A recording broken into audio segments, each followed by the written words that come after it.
Joining us now is Kachi Ofia with stories trending around the world. Hello, Kachi. Hello, Dr. Okay, Abati. catch it. Thank you. I already told it's for you to catch it now. I can never get over hearing you say that. Hello, Benbai. Good morning, catch it. Good morning. How are you? I'm catching it, and I'm catching dress. that color as well. It's a stunning color, and you. And She has a new name now. Oh, she does? Young lady. Oh, young lady. Who gave you the name? Chief Bode George. Chief Bode George. And I accept because... Guess what? He called me that as well. I think it's a thing. As long as you're a lady, you're a young lady. Do you know what? I embrace the youth part of it with my whole heart, and I wish more people would call me a young lady as I hold 100%. on to the youthful years of my life. Absolutely, and Femi. Hi. Hi, how are you? I'm okay, thank you, Good morning. Kachi. Good morning, viewers. Let's get into what's trending today. We will tackle stories around security, perhaps dabble into some entertainment, but also the cost of humility. We begin in the FCT, where President Bola Tinubu has returned after an 18-day working visit and retreat in France and London. The presidential 001 aircraft touched down at the Nnamdi Azikiwe International Airport in the FCT at 9:50 p.m. on Monday, according to the State Media House office. The president was received by his chief of staff, Femi Gbajabiamila, FCT Minister Nyesom Wike, National Security Advisor Nuhu Ribadu, Secretary to the Government of the Federation, George Akume, and other top officials. Let's take a look.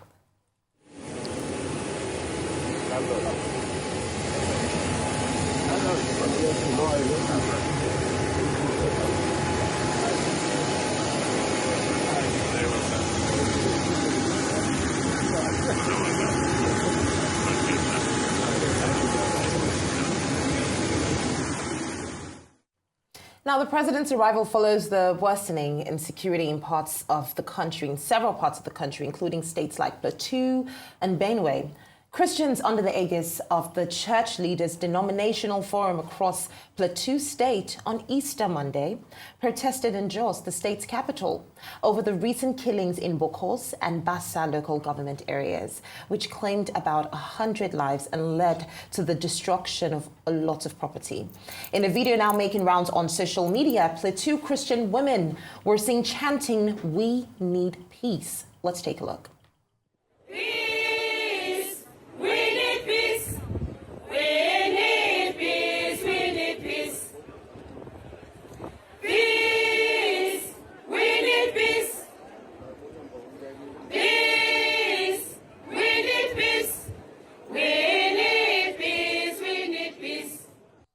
Now, before we get into the conversation, we should talk about the Catholic Bishop of Sokoto Diocese, Matthew Hassan Kuka, who has raised concerns over Nigeria's worsening security crisis, saying that the country is turning into a national morgue. And I would like to just halt on that note and bring this conversation to the fore right now. This video completely broke my heart, because I keep asking the question, is insecurity a priority for our leaders? Is it a priority? Because whatever needs to be said has been said. Whoever needs to be called on has been called on. But for some reason, it keeps falling on deaf ears, and we keep saying the same thing every time. Okay, I said earlier that many Nigerians will be delighted that President Tinubu is back in the country. Mm-hmm. He had been away for almost more than 2 weeks. We were told he was on working visit to France, and then he showed up in London. We're still insisting. I repeat the point I made originally about transparency and accountability. What did he do while on that working visit? He had a meeting with a junior official from the United States, but are there other details that Nigerians would like to know? But beyond all of that, Nigerians are concerned because they want their president to be around, because he's the man who leads, he's the man who has the authority, particularly when he stays within the threshold of the Constitution and it doesn't exceed 21 days. So he will not have any compulsion, to hand over to the vice president. But even then, maybe the vice president should have played a more central role. Now that he has returned, there are issues that are on the table. Insecurity is number one. There are Nigerians who are saying that the president of Nigeria should declare a state of emergency on insecurity, because we have had a resurgence in Borno State, in Benue, in Plateau. We have women, offering prayers. We have the elite, among us, also, expressing a lot of concern. So insecurity is a major thing that he needs to deal with. It's number one, so that people can have confidence, their trust in government can be rebuilt, and then they can know that this is beyond politics and that government is committed to its responsibility under Section 14, sub 2 of the 1999 Constitution, which says the primary responsibility of the Nigerian government shall be the security and welfare of the Nigerian people. The other issues that you will have to deal with is the economy. The economy is floundering in the context of global uncertainty. Revenue may be a problem. Oil prices are going down.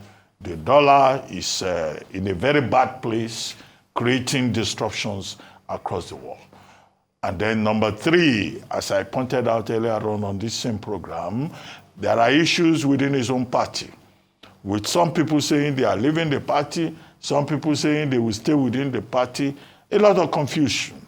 And then persons like Waziri Adamawa and Mr. Peter Obi and Malam Nasir El-Rufai saying they will form a coalition to get him out of government in 2027.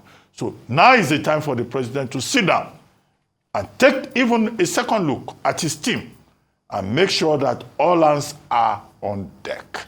But he's a politician. Politicians are always interested in their own survival. So I just make the point to draw attention to these major issues. About his own survival, I'm sure you will understand that. But the one that concerns us is about our security, welfare, and the challenges of togetherness in Nigeria. Absolutely. Bye. Well, in the 19 days that the president spent out of the country, 120 people are reported to have died from the various spates of insecurity bedeviling various parts of the country. That's 120 too many. But what does a vacuum in leadership cause? It creates room for other people to come and start chiming in possible solutions that may not be the way forward. We saw the video that was trending of the former Minister of Defense, T.Y. Danjuma, saying that people should carry arms and defend themselves. Mm-hmm. And you can't blame him for saying that, because where are the government structures? Where is the state? Where is the state security architecture that is supposed to step in at this point? So people are feeling helpless, but we know that this self-help is not the answer. Because if you look at what happened in Uromi, that was the result of self-help. It's a recipe for anarchy. You also have some presidential advisors, I believe it was Daniel Bola, who was saying that, well, the governors need to do more in terms of making use of their security votes to secure their states. Meanwhile, the president was saying that, well, governors, specifically for Plateau State, the governor should go into the community and do more community healing. Well, all of these different solutions have their own merits and demerits, but ultimately, the one thing that stands out is the vacuum that is created when there isn't decisive strategy. There isn't a decisive methodology in which we've decided that, okay, this is how we're going to tackle this.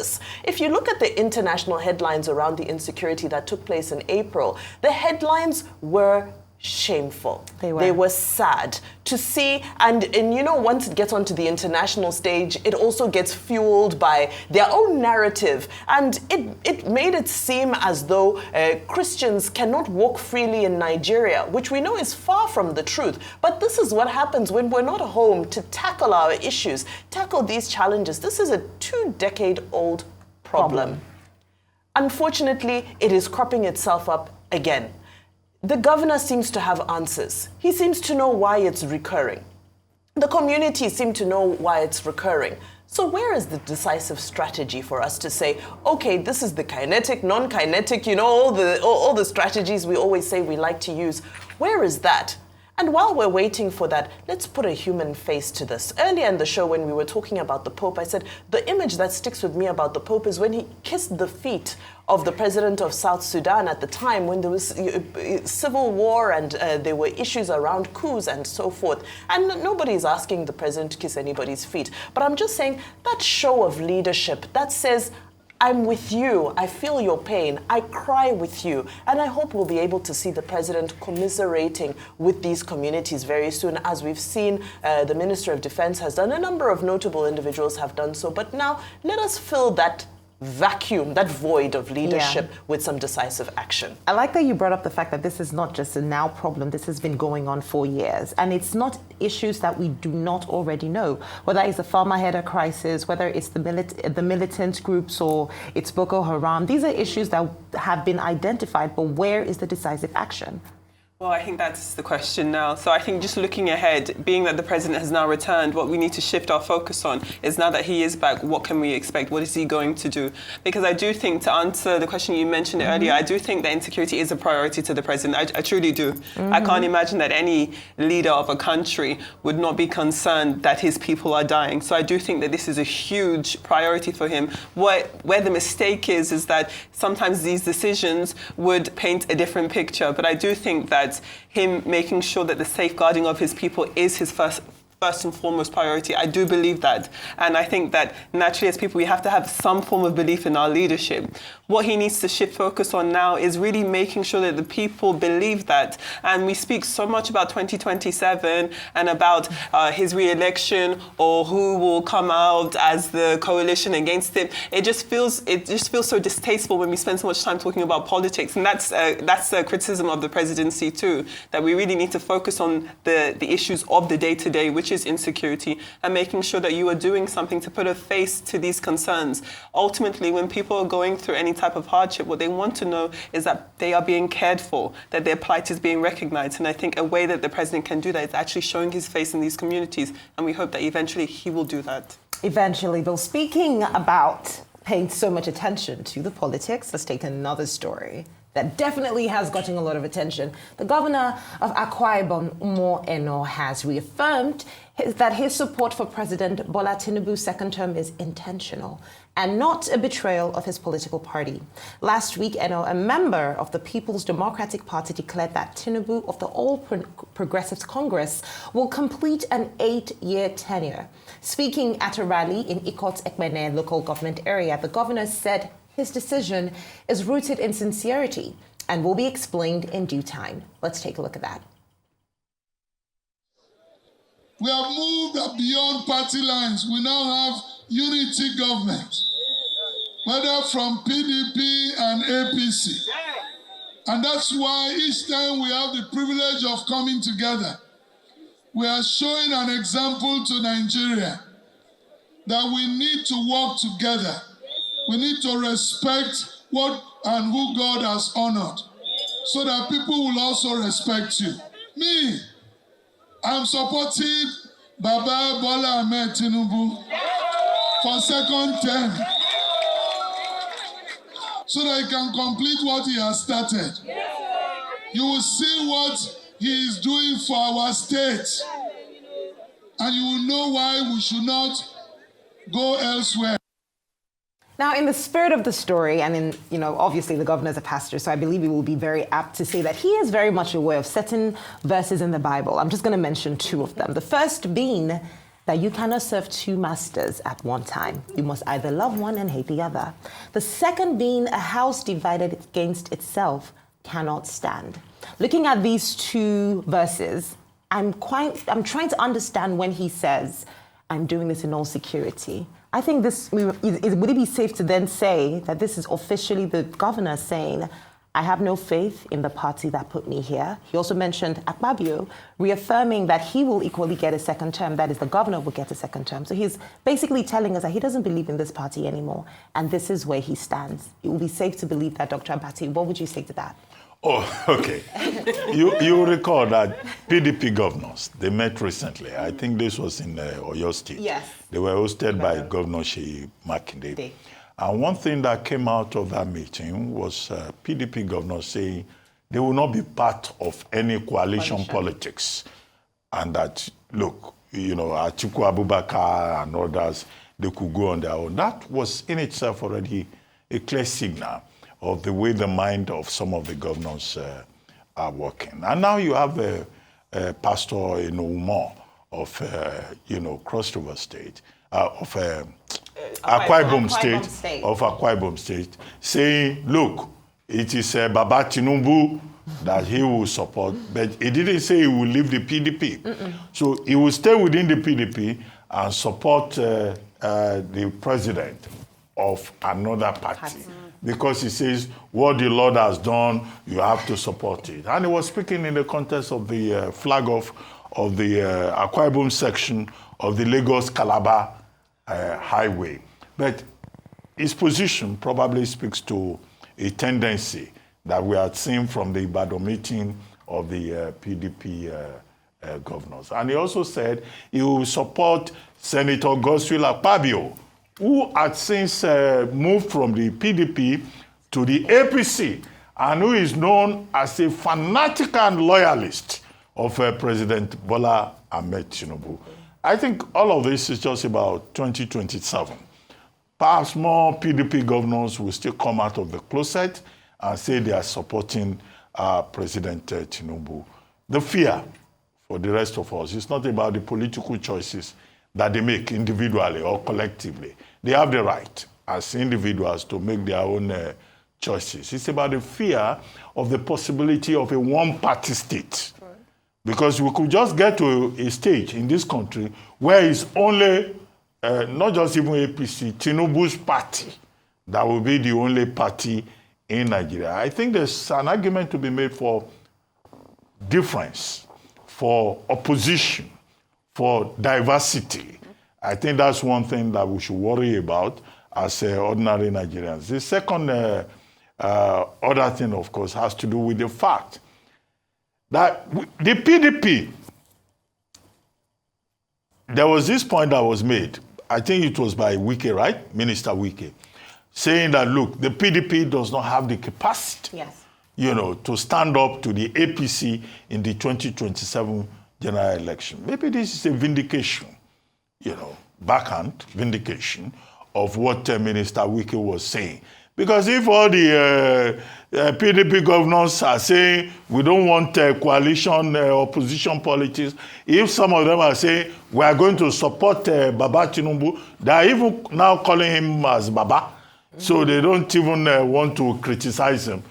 Maybe Wike is right. Maybe he knows something that we are not aware of. We're not aware of. But the fear is about the possibility of a one-party state. I think the contestation, the opposition politics, the current of debate in terms of people expressing different opinions, I think it helps. But if all of us by 2027 will be thinking in one direction, that will not be good for democracy. No. However, what we as Nigerians are asking for, now that Baba Tinubu, has returned from vacation. So you're calling him You that? agree with the name?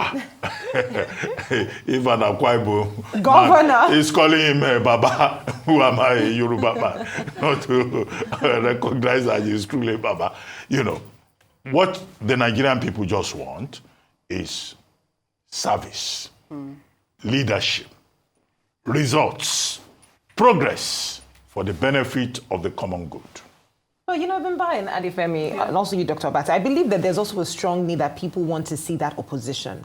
That is one of the reasons why I think this conversation on coalition and alignment is so rife, in the society right now, because people would love to see where that will come from. Would that come from a coalition of individuals from other parties or from one party? Obviously, that party will not be PDP at this time. Well, if you look at the president of the last election, it looks nearly impossible to see how that can be achieved with a single party unless something emerges that has super candidates across the board.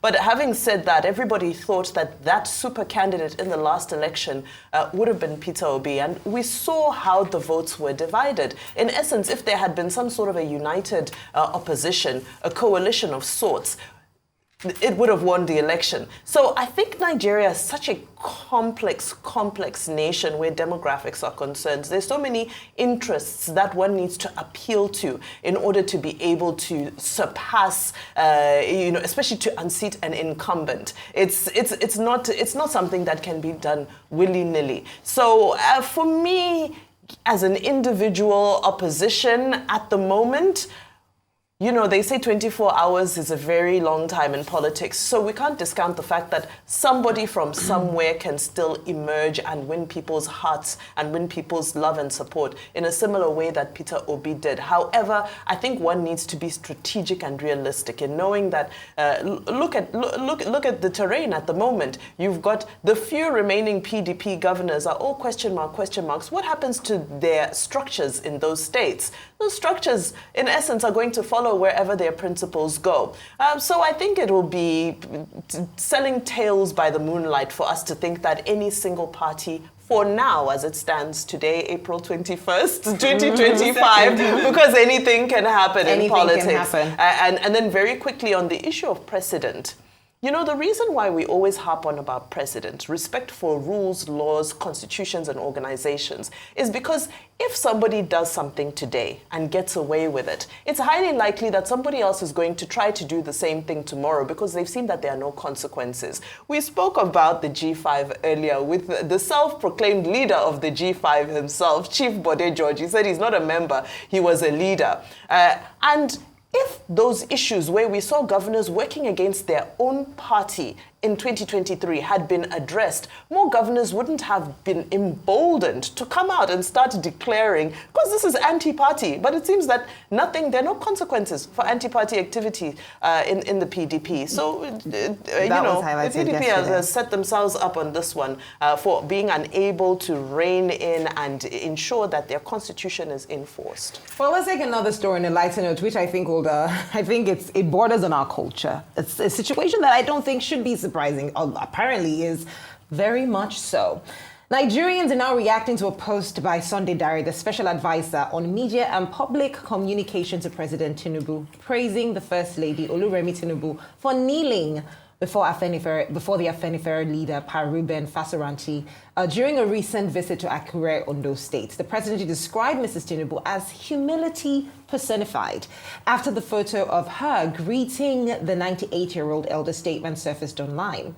Sunday Diary, who shared the image on X, formerly known as Twitter, commended the First Lady for her show of respect. However, the post has now sparked mixed reactions, with some social media users criticizing the gesture's publicity, arguing that it held no relevance to national issues. During the visit, Fasoranti praised President Tinubu's leadership and offered prayers for his success. The First Lady described the meeting as informal and part of her 2-day visit to Ondo State, where she launched health and empowerment programs under the Renewed Hope Initiative. We're looking at Dr. Charles K's tweet. At a time when Nigerians are grappling with deepening insecurity, economic hardship, widespread uncertainty as well, it is concerning that you choose to give ceremonial acts more attention than concrete solutions. On to the next tweet.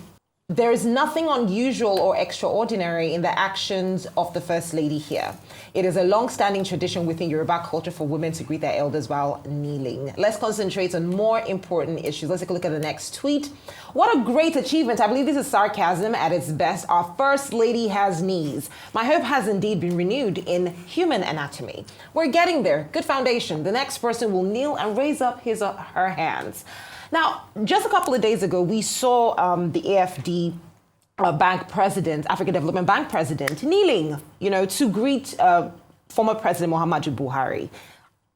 I'm not quite sure why this was posted on. I'm trying to understand the direction for it. Kneeling is part of our culture. I will kneel to greet certain people who are older than I am, especially if it comes in a specific environment. If I'm in the comfort of maybe my home, I may not because of a certain level of familiarity. But in certain environments, you kneel to greet. At weddings, brides kneel to greet their in-laws, kneel to greet their parents. But a lot of Nigerians see this as just a show of, for lack of a better word, bebelube.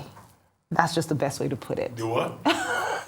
So bebelube is like overdoing. That's why I said for lack of a better word. You have enjoyed Yoruba land so much. You are also now speaking Yoruba. No, it's the best way to describe it. They say Omambe like overdo. Oh, Omambe. Is that what you mean? You have been Yorubanized. Very good. That's what I was trying to say. Very good. But look, this is about culture. I think you answered the question. Yeah.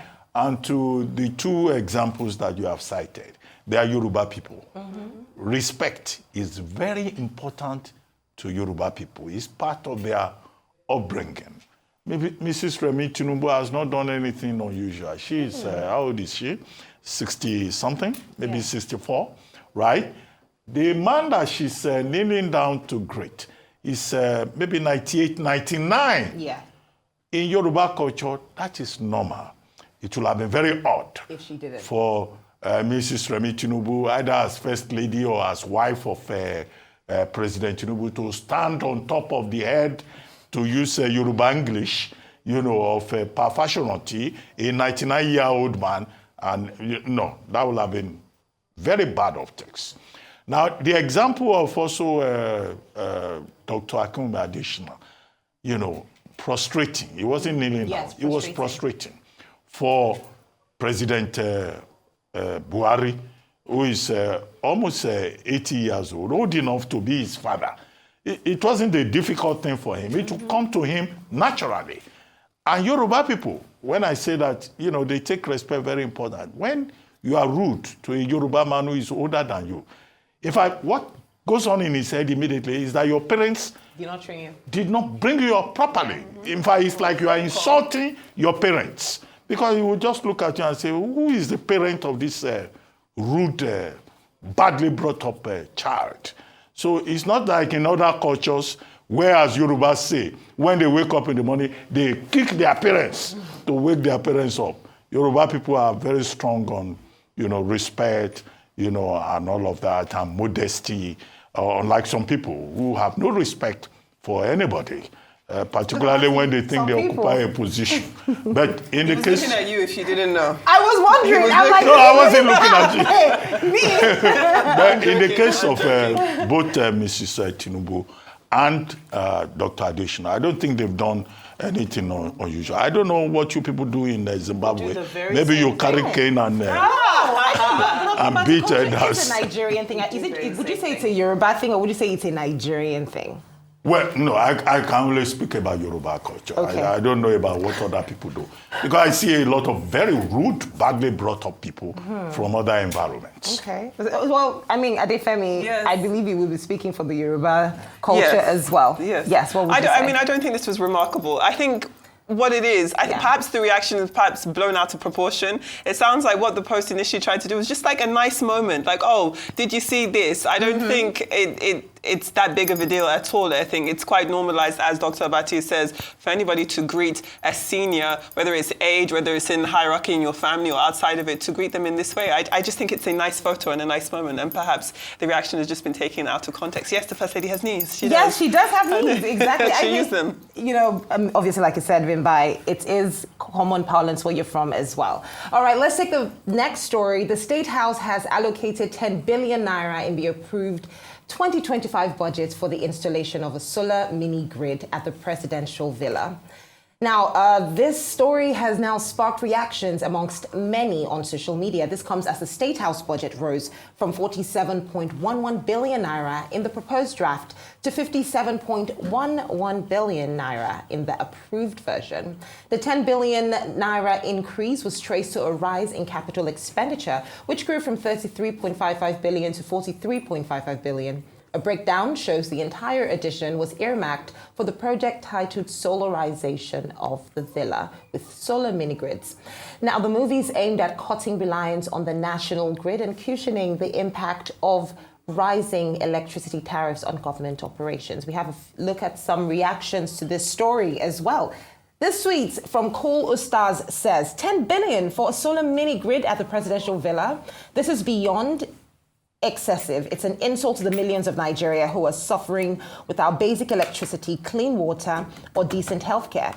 Under Tinubu's government, we're watching billions being spent to power luxury while the average Nigerian lives in blackouts. What happened to accountability? What happened to prioritizing the masses? This isn't governance, it's greed with the budget line. Another tweet from Uche says 150 million Nigerians now have access to electricity, according to the Minister of Power, Bayo Adelabu. Why we are now spending so much on installation of a solar mini grid at a presidential villa? By isolating the presidential villa from the entire Nigerians, that means there is a problem. Now, we often see situations like this when something happens in the presidential villa or a certain amount of money is earmarked to build a new infrastructure or buy a new plane. For the people, it still boils down to the standard of living. How do you juxtapose these expenses with the standard of living of the people? Does it add up in any way, shape, or form? Then, I'd like you to, just reel this in quickly. Okay, well, 10 billion for a solar mini grid. Let's talk numbers. So yesterday it was revealed that the banks, I believe the banks have made over 40 trillion from interest, collecting from the increased interest rates from the manufacturing sector specifically. So the manufacturing sector has spent 1.3 trillion of their hard-earned cash on interest rates. They have spent 1.4 trillion on alternative power sources. So we're now at 2-point-something trillion, right? There was also a report just a few weeks ago, I believe it was last week, that the American tariffs are likely to cost the manufacturing sector another 2 to 3 trillion naira. We're now at about 5 to 6 trillion naira. And this is the productive sector of our economy. So if anybody needs their power to be subsidized or needs an installation of the power grid, a mini power grid or a solar grid, why are we not prioritizing the productive sector of our economy, which is going through untold hardship in this because of both domestic factors and external factors? So for me, this is a bit of a tone-deaf development, because when you look at, first of all, 10 billion is a massive amount of money. And for me, I think the focus right now should be on how do we spend our money productively? How does this translate into jobs? How does this translate into the reduction of inflation? How does this translate into food security for our people? At least if the solar grid was said to power irrigation systems into our farms, it would be something. At least if it was said to power some sort of security solutions, it would be something. But all of this for the presidential villa, I think it's very, very unfortunate, a wrong placement of priorities. And this money should be allocated, in my opinion, towards the productive sector of the economy. This is wasteful. It is. Dr. Abate? No, very briefly. I just think that when it comes to electricity supply, energy issues in Nigeria, it's important for the Nigerian government to think out of the Aso Rock box, because electricity is something that affects all of us. So if they say they are doing a mini solar grid and budgeting money for it for Aso Villa, how about the rest of Nigeria? The experts who know this subject, the analysts, the professors of law, energy law and all that, they have said, look, we need to decentralize the national grid. We need to look for alternative sources of energy. If they are enjoying solar in Aso Rock, why not provide solar energy also for other parts of Nigeria?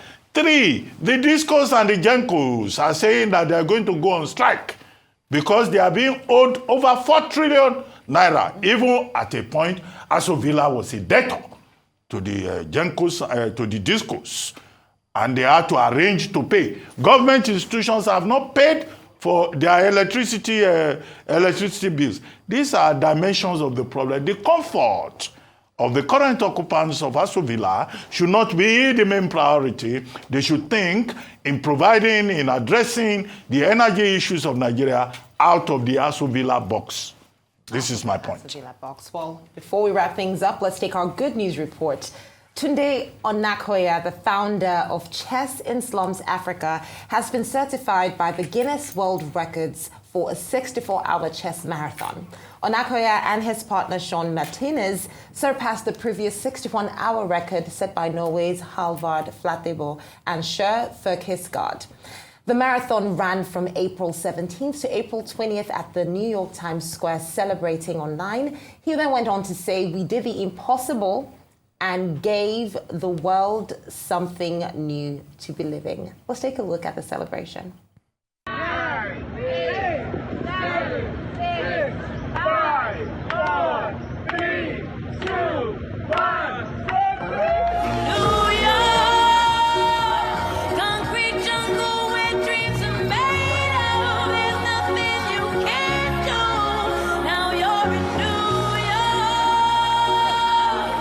Streets will make you feel brand new. Big lights will inspire.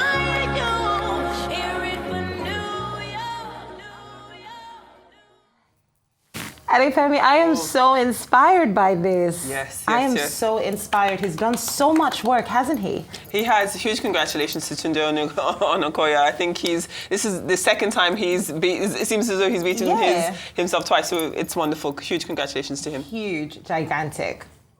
Well, that will be all on What's Trending today. Thank you so much for having me. We ran out of time. Otherwise, I would have actually, because I didn't get to comment on the solar power story. Yes. But I know that the very basis of What's Trending is to look at what the public has to say about it. But it would be interesting also to hear if there is any justification from the presidency as to why they think that this is a fitting situation. Do they think that the presidential villa being connected to electricity through solar power all the time would benefit Nigeria as a whole in terms of national security, the fact that they would constantly have power? Would there be some sort of knock-on effect to the rest of Nigeria? It would be interesting to hear what their justifications are, but I mean... No, I know those who are in power should not think first of their own comfort.